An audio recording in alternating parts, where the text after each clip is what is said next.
Fractional part of x बहुत जबरदस्त चीज है ये।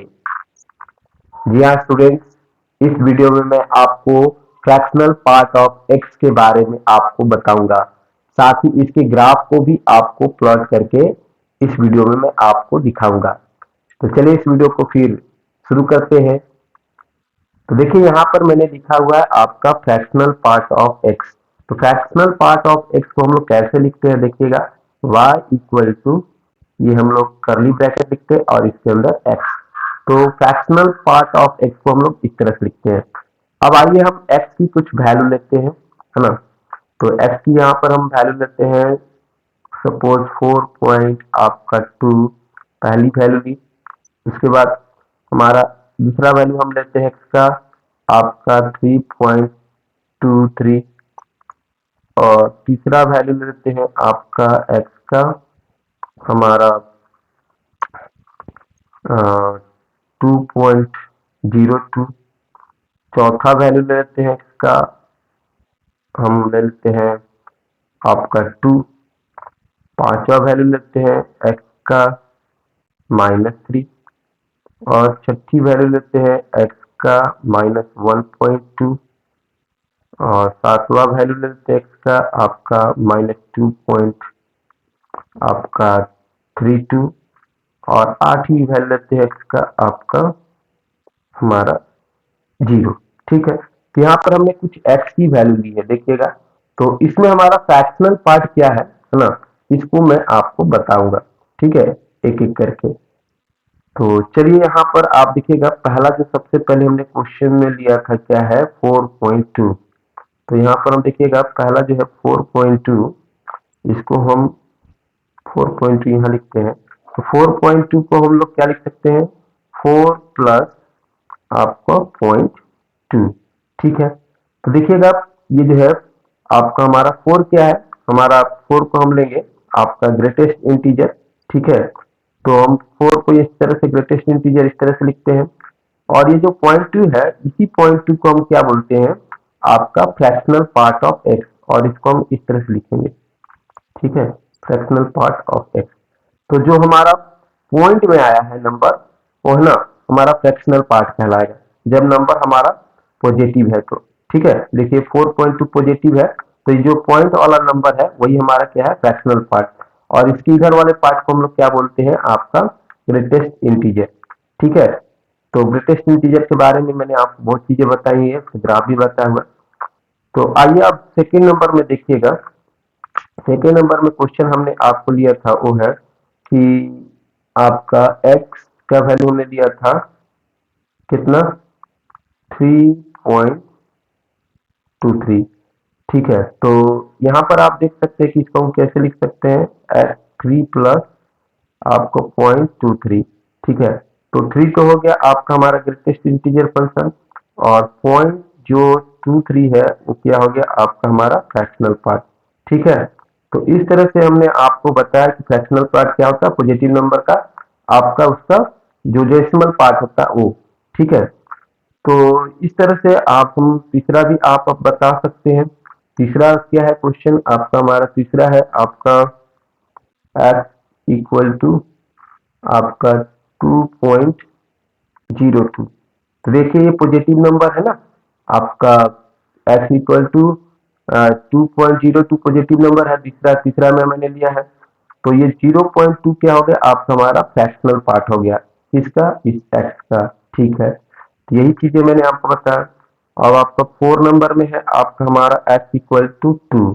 तो देखिए x इक्वल टू 2 है, तो यहाँ पर डेसिमल वाला पार्ट नहीं है, तो यहाँ पर डेसिमल छुपा रहता है, और डेसिमल के बाद क्या है आपका हमारा 0 हम दे सकते हैं। तो यहाँ पर जो आपका हमारा जो है फ्रैक्शनल पार्ट क्या है आपका 0 है, और ग्रेटेस्ट इंटीजर क्या है आपका हमारा 2 है। यहाँ पर आपका हमारा जो फ्रैक्शनल पार्ट है ये वो क्या है, इसकी वैल्यू 0 है। और 5 में हमने क्या लिया है, यहाँ पर x की वैल्यू हमारा -3 है। तो -3 का जो है आपका इसका भी ग्रेटेस्ट इंटीजर -3 है, तो इसका फ्रैक्शनल पार्ट क्या होगा आपका 0, क्योंकि -3.0 हम लिख सकते हैं आगे, पॉइंट नहीं है तो पॉइंट के बाद हम 0 लिख सकते हैं। ठीक है, और फिर अगला नंबर है आपका हमारा वो दिया है यहाँ पर x इक्वल टू -1.2। तो देखिए यहाँ पर क्या है, ये निगेटिव नंबर है। यहाँ पर ये जो है पॉइंट वाला पार्ट, ये हमारा फ्रैक्शनल पार्ट नहीं होगा। ठीक है, निगेटिव नंबर पे हमें ध्यान देना है विशेषकर। तो इसको देखिए क्यों नहीं होगा, क्योंकि हम इसको इस तरह से नहीं लिख सकते हैं -1.2 को कि -1 प्लस 0.2 नहीं लिख सकते हैं, क्योंकि माइनस प्लस क्या होता है, माइनस। इसको आप सॉल्व करोगे तो माइनस आपका हमारा 0.08 आएगा, क्योंकि -1.2 के इक्वल नहीं है। तो इस तरह से हम इसको नहीं लिख सकते हैं। तो देखिएगा कि हम क्या करेंगे, देखेंगे कि -1.2 का हम ग्रेटेस्ट इंटीजर देखेंगे क्या है। तो -1.2 का ग्रेटेस्ट इंटीजर क्या है, आपका हमारा -2 होगा। हम लोग ग्रेटेस्ट इंटीजर में क्या जानते हैं कि हमारा जो होता है ग्रेटेस्ट इंटीजर, आपका हमारा x जो होता है वो क्या होता है, हमारा क्या वैल्यू देता है, स्मॉलर और इक्वल टू वैल्यू x देता है ना। या या तो स्मॉलर देगा x के, या फिर इक्वल टू x देगा। ठीक है, तो यहाँ पर -1.2 से स्मॉलर वैल्यू क्या है, -2 है। माइनस में हमारा अपोजिट चलता है, तो इसलिए यहाँ पर -1.2 का ग्रेटेस्ट इंटीजर क्या होगा, -2। हमेशा इंटीजर ही देगा, तो -1.2 के बाद इंटीजर क्या है, -2 है। तो इस तरह से, तो अब देखिए यहाँ पर ग्रेटेस्ट इंटीजर जो है वैल्यू वो क्या है, -2। अब यहाँ पर हम इसका क्या निकालेंगे, आपका फ्रैक्शनल पार्ट। तो ध्यान दीजिएगा फ्रैक्शनल पार्ट कैसे हमारा आएगा।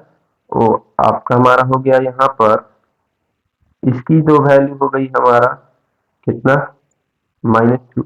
और फ्रैक्शनल पार्ट हमारा जो है x इक्वल टू क्या हम लिख सकते हैं, जो नंबर x है, हम क्या आपको बताएं कि जो हमारा ग्रेटेस्ट इंटीजर फंक्शन था उसका और जो फ्रैक्शनल पार्ट है उसका सम है।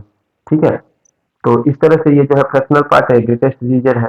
तो अब हम देख सकते हैं कि जो नंबर है वो क्या दिया है, आपका हमारा निकालना है फ्रैक्शनल पार्ट।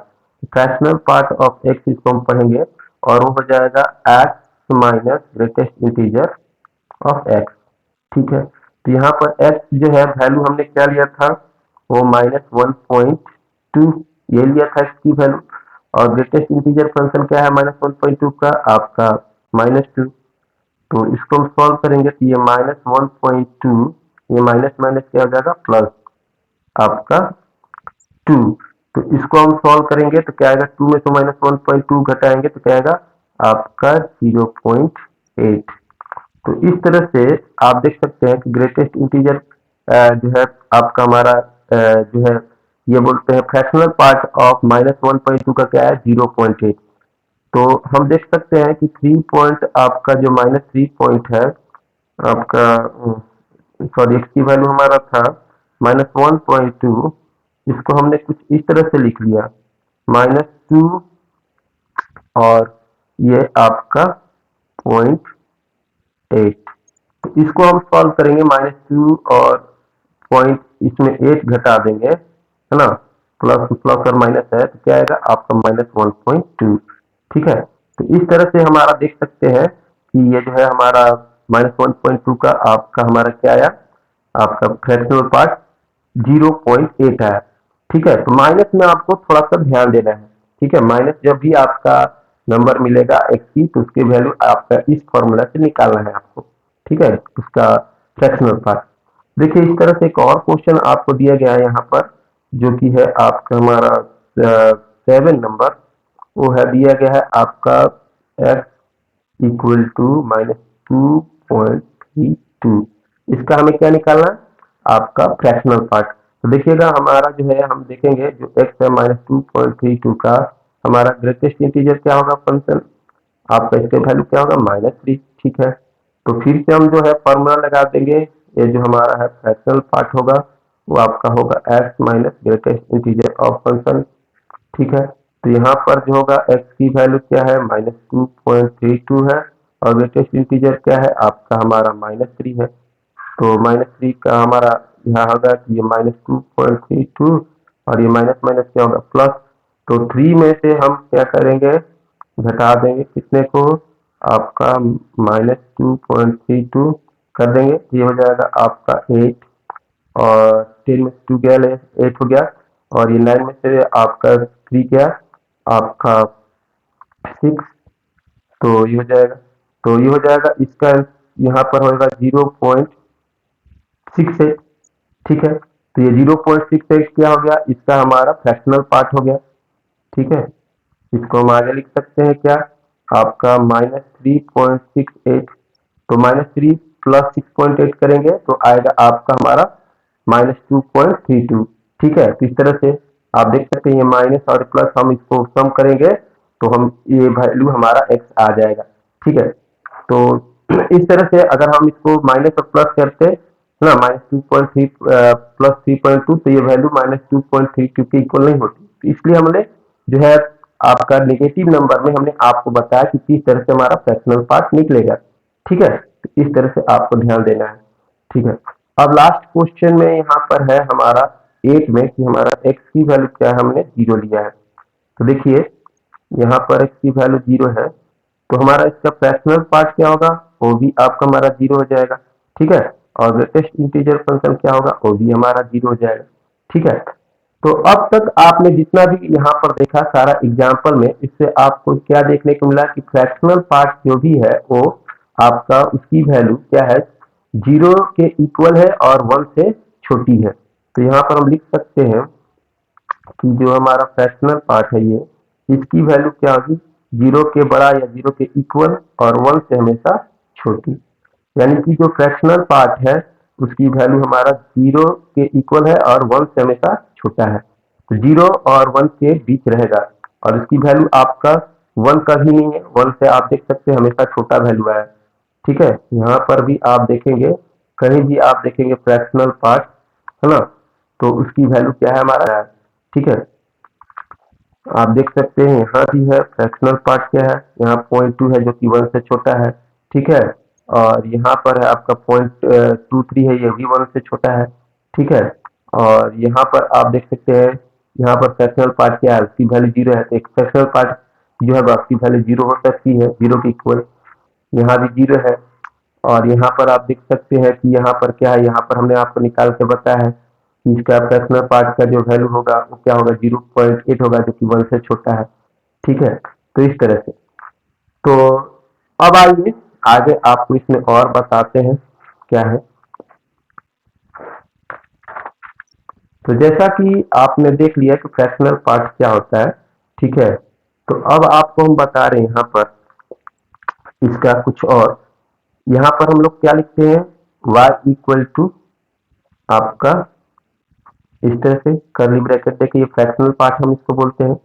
तो इसको हम क्या लिख सकते हैं, फ्रैक्शनल पार्ट को हम क्या लिख सकते हैं, फ्रैक्शनल पार्ट कैसे रहता है, आप देख सकते हैं x माइनस आपका ग्रेटेस्ट इंटीजर फंक्शन। हमने आपको बताया था कि ये जो है आपका हमारा x इक्वल टू होता है आपका, वो होता है क्या, किसका सम, ग्रेटेस्ट इंटीजर और प्लस फ्रैक्शनल पार्ट, इसका सम होता है ना, x जो वैल्यू आपका हमारा रियल नंबर हमने लिया है, तो इसी का यूज करते हुए हम फ्रैक्शनल पार्ट जो है निकाल सकते हैं। फ्रैक्शनल पार्ट हमारा क्या हो जाएगा, x माइनस ग्रेटेस्ट इंटीजर, यही हमने यहाँ लिखा है x माइनस ग्रेटेस्ट इंटीजर। ठीक है, यानी नंबर में से हम ग्रेटेस्ट इंटीजर को, जो नंबर का ग्रेटेस्ट इंटीजर है उससे हम घटा देंगे जो x लिया है। अब देखिएगा इस कॉन्सेप्ट का यूज करके हम क्या करेंगे, ग्राफ बनाएंगे। ठीक है, तो ग्रेटेस्ट इंटीजर फंक्शन जो है हमने आपको उसका ग्राफ बताया है, तो y इक्वल टू हम इसको ऐसे लिख सकते हैं, इसका हम वैल्यू लिखेंगे, तो ग्रेटेस्ट इंटीजर फंक्शन देखिए इसका यहाँ पर हमने जो है ग्राफ किस तरह से डिफाइंड है, ग्रेटेस्ट इंटीजर वैल्यू, अगर हम इसकी वैल्यू जो है ग्रेटेस्ट इंटीजर की वैल्यू अगर हम 0 और 1 के बीच लेते हैं तो क्या आएगा हमारा, हम क्या लेंगे, 0 लेंगे। यहाँ पर हम 0 और 1 के बीच लें x की वैल्यू, तो हम जो छोटा इंटीजर होता है वो लेते हैं, हम 0 और 1 के बीच लेंगे तो। ठीक है, तो 0 और 1 के बीच लिए तो x लेंगे, 0 और 1 के बीच अगर कोई पॉइंट में है तो हम 0 ही लेंगे, और 1 लेंगे जब हम वैल्यू कहाँ ले रहे हैं, आपका x की वैल्यू हम 1 और जो है 2 के बीच ले रहे हैं। इसी तरह से हम वैल्यू 2 लेंगे जब x की वैल्यू हम क्या ले रहे हैं, 2 और 3 के बीच ले रहे हैं।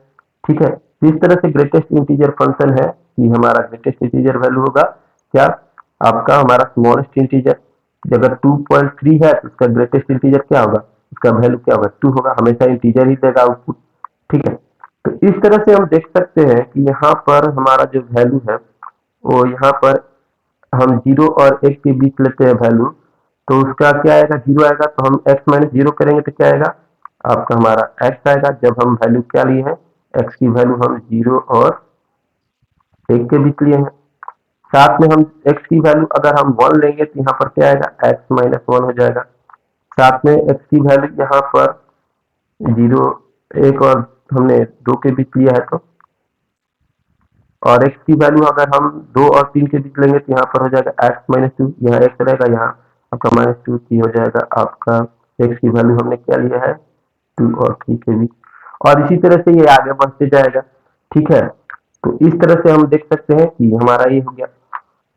अब देखिए इसका हम क्या करते हैं कि इसका हम ग्राफ प्लॉट करते हैं। तो ग्राफ प्लॉट करने के लिए हम क्या करेंगे, देखिएगा यहाँ पर हम कोऑर्डिनेट एक्सिस ड्रॉ करेंगे।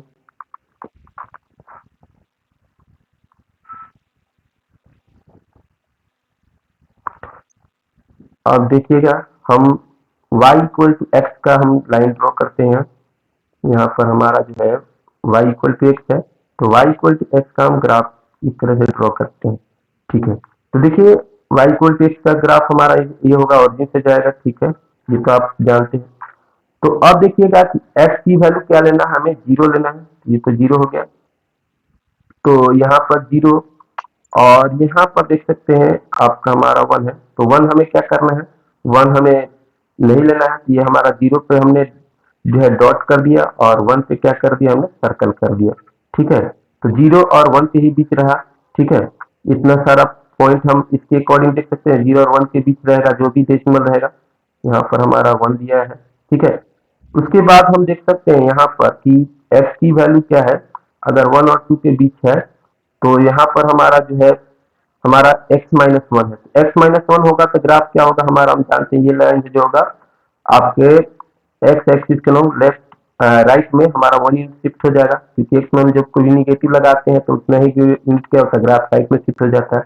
ये जो लाइन है अब यहाँ पर 1 पे शिफ्ट हो जाएगी, तो 1 पे हमारा जो है इंक्लूड रहेगा, यानी 1 पे हम डॉट रखेंगे, और 2 जो है उस पे हम क्या लगा देंगे, सर्कल, इस तरह से।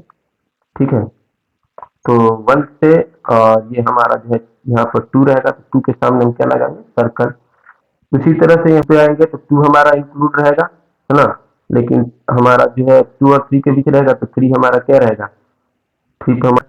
ठीक है, तो इस तरह से है।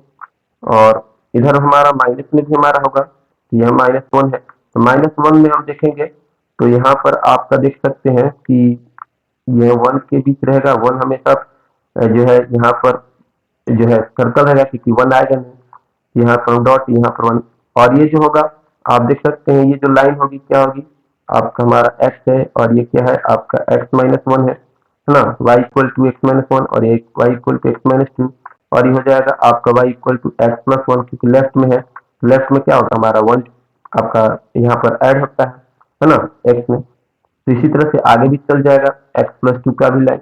ठीक है, तो इस तरह से आप देख सकते हैं कि यहाँ पर जो है आपका हमारा हमने ग्राफ इसको जो है प्लॉट करके दिखाया। ठीक है, ग्रेटेस्ट इंटीजर फंक्शन का ग्रेटेस्ट इंटीजर के फंक्शन की सहायता से हमने किसका ग्राफ बनाया, आपका फ्रैक्शनल पार्ट ऑफ एक्स। ठीक है, तो इस तरह से अब देखिए यहाँ पर कि अगर हम फ्रैक्शनल पार्ट लेते हैं 2 पॉइंट आपका 2, तो 2.2 का फ्रैक्शनल पार्ट क्या होगा, आपका हमारा 0.2 हो गया। अच्छा, 3.2 का भी हम फ्रैक्शनल पार्ट लेते हैं, तो इसका फ्रैक्शनल पार्ट क्या हो गया, इसका भी हमारा 0.2 हो गया। अच्छा, उसके बाद आपका 4.2 का भी हमारा फ्रैक्शनल पार्ट लेंगे, देखेंगे तो क्या होगा आपका 0.2। तो देखिए सब में फ्रैक्शनल पार्ट क्या है आपका सेम हो रहा है। ठीक है, तो यहाँ पर हम क्या कर रहे हैं, 2.2 में हम 1 ऐड कर रहे हैं, 2.2 में 1 ऐड करेंगे तो 3.2 आएगा, फिर 3.2 में 1 ऐड करेंगे तो 4.2 आएगा। तो 1 ऐड करने से हम देख रहे हैं, किसी भी एक्स में हम 1 ऐड करने से देख रहे हैं कि जो हमारा फ्रैक्शनल पार्ट है वो क्या हो रहा है, हमारा सेम आ रहा है। तो इस तरह से हम देख सकते हैं कि ये जो हमारा आपका फ्रैक्शनल पार्ट है वो क्या है, आपका हमारा पीरियोडिक फंक्शन है। देखिए इसका वैल्यू सेम आ रहा है, तो हमें हमारा फ्रैक्शनल पार्ट वैल्यू 0.2 आ रहा है। हमारा एक्स में 1 ऐड करने से। इस तरह से हम देख सकते हैं कि फ्रैक्शनल पार्ट क्या है, आपका हमारा पीरियोडिक फंक्शन है। इस तरह से हम ये लिख सकते हैं कि फ्रैक्शनल जो होगा आपका फ्रैक्शनल जो होगा पार्ट ऑफ एक्स जो होगा इज ए क्या होगा पीरियोडिक फंक्शन। और पीरियोडिक फंक्शन क्या होता है, जो वैल्यू जो वह फंक्शन जिसकी वैल्यू जो है एक सर्टेन इंटरवल के बाद क्या होती है, रिपीट होती है। तो ऐसा कौन कौन फंक्शन है आपने देखा है, मैंने आपको बताया है, ट्रिगोमेट्रिक फंक्शन भी है। ट्रिगोमेट्रिक फंक्शन में आपका जो होता है टेन और कॉट 180 के बाद उसकी वैल्यू रिपीट होने लगती है, और साइन कॉसेक सेक आपका ये सब वैल्यू जो होता है उसकी वैल्यू 2 पाई के बाद रिपीट होने वाले होती है। तो साइन साइन का उल्टा कॉसेक, और कॉस और सेक जो है उसका वैल्यू क्या होगा, उसका पीरियड क्या होगा 2 पाई, और टेन और कॉट का क्या होगा आपका पाई, क्योंकि उसके बाद सबकी वैल्यू रिपीट होने लगती है। तो यहाँ पर जो है फ्रैक्शनल पार्ट भी क्या है, आपका हमारा पीरियोडिक फंक्शन है, जिसका पीरियड आपने देखा कि आपका हमारा 1 है, क्योंकि 1 ऐड करने पर क्या हो रहा, सबका वैल्यू हमारा जो है फ्रैक्शनल पार्ट का वो सेम हो रहा है। तो इसका जो होगा पीरियड होगा फ्रैक्शनल का पार्ट का पीरियड होगा आपका 1। ठीक है, यहाँ भी आप देख सकते हैं कि ये जो है 1, यहाँ से हमारा 0 से 1 ये 1 यूनिट है, 1 से 2 यहाँ पर भी 1 यूनिट है, 2 से 3 आपका यहाँ भी 1 यूनिट है। तो 1 1 यूनिट के बाद जब था फन ये जो आपका ग्राफ था वो सेम आपका हमारा रहा, ये जो था ऐसा यही आ रहा है, यहाँ जो था वही यहाँ रहा। ठीक है, तो 1 1 यूनिट के बाद क्या होगा आपका हमारा पीरियोडिक जो है ये ग्राफ आपका हमारा रिपीट हुआ। तो इस तरह से फ्रैक्शनल पार्ट जो है आपका हमारा एक्स क्या है, पीरियोडिक फंक्शन है जिसका पीरियड क्या होता है 1 होता है। जैसे आपका ट्रिगोमेट्रिक फंक्शन भी होता है, ट्रिगोमेट्रिक फंक्शन पीरियोडिक फंक्शन होता है, यानी कि उसकी वैल्यू जो होती है उन सबका जो होता है पीरियोडिक फंक्शन ट्रिगोमेट्रिक फंक्शन का एक सर्टेन इंटरवल के बाद उसकी वैल्यू क्या होती है, रिपीट होने लगती है। तो यहाँ भी आपका हमारा जो फ्रैक्शनल पार्ट की वैल्यू रिपीट हो रही है आपके पीरियड 1 के बाद। तो इस तरह से आपने देखा कि फ्रैक्शनल पार्ट क्या होता है आपका हमारा किसी नंबर का। तो फ्रैक्शनल पार्ट क्या होता है हमारा किसी नंबर का, उसको हमने समझाया, जिसको हमने इस तरह से डिनोट करते हैं y इक्वल टू यहाँ पर करली ब्रैकेट के अंदर x। ठीक है, यानी कि जिसकी वैल्यू क्या होगी 0 है ना, 0 के इक्वल या 0 से बड़ा और 1 से हमेशा छोटा होगा। ठीक है, तो अब इसका देख सकते हैं कि इसका जो फ्रैक्शनल पार्ट का जो हमारा क्या हो सकता है, डोमेन क्या होगा। तो डोमेन तो आपका हमारा होगा आपका set of all real number, क्योंकि x का हम कोई भी वैल्यू ले सकते हैं, इसमें देख सकते हैं x का हम कोई भी वैल्यू ले सकते हैं, तो हो जाएगा सेट ऑफ r है ना डोमेन। और यानी कि यहाँ से x की जो वैल्यू होगी, x का जो वैल्यू होगा उसी के सेट को हम क्या बोलते हैं डोमेन। तो यहाँ पर x की जो वैल्यू होगी वो -इंफिनिटी से +इंफिनिटी के बीच होगी। ठीक है, और जो इसका रेंज है, रेंज फ्रैक्शनल पार्ट का, वो देख सकते हैं कि यहाँ पर जो इमेज बन रहा है वो 0 के इक्वल और 1 से हमेशा छोटा बन रहा है। तो y की जो वैल्यू होगी वो 0 के इक्वल या 0 से बड़ा और 1 से हमेशा छोटा, यानी कि जो इसका रेंज होगा आपका हमारा क्लोज इंटरवल 0 और यहाँ पर क्या बोलते हैं कॉमा 1, और 1 हम क्या होगा ओपन होगा, यानी कि 1 हम कभी वैल्यू नहीं ले सकते हैं, 0 के इक्वल और 0 से बड़ा और 1 से हमेशा छोटा वैल्यू इसका, यानी कि आपका इमेज बनेगा। तो इस सब के सेट को क्या बोलते हैं रेंज। और यहाँ भी देख सकते हैं कि यहाँ पर जो भी इमेज बना है 1 से आपका सब छोटा बना है। यहाँ पर आप देख सकते हैं 0 से आपका जो हमारा डेसिमल वाला पार्ट है आपका 0 से 1 के बीच है, तो 0 यहाँ इंक्लूड है, 1 यहाँ इंक्लूड नहीं है, देख सकते हैं। इसी तरह से 1 और आपके हमारा जो है 2 के बीच है, तो 1 इंक्लूड है, 2 नहीं है। तो यानी जो भी डेसिमल पार्ट है हमने दिखाया जिसका वैल्यू क्या है 0 और 1 के बीच है। ठीक है, 0 से 0 इंक्लूड है लेकिन 1 नहीं, देख सकते हैं यहाँ पर रेंज में। तो इस तरह से चीजें आपको देखना है, सोचना समझना है, जो कि ये है आपका हमारा फ्रैक्शनल पार्ट ऑफ एक्स, जो कि काफी बहुत ही मजेदार चीज था। आपने समझ लिया होगा, एग्जाम्पल के थ्रू मैंने आपके यहाँ पर समझाया है। ठीक है, तो ये चीजें हैं आप देख लेंगे। ठीक है, तो ये चीजें को आप देखेंगे समझेंगे, और फिर इस वीडियो में बस इतना ही। ठीक है, उम्मीद करता हूँ ये वीडियो आपको पसंद आएगी, आपको खूब मजा आएगा। ठीक है, फ्रैक्शनल पार्ट को जानने में और समझने में आप जान जाएंगे। तो मिलते हैं फिर आपसे अगले वीडियो में कुछ नए टॉपिक के साथ। तब तक इस वीडियो को आप देखते रहें, सोचते रहें, समझते रहें। धन्यवाद।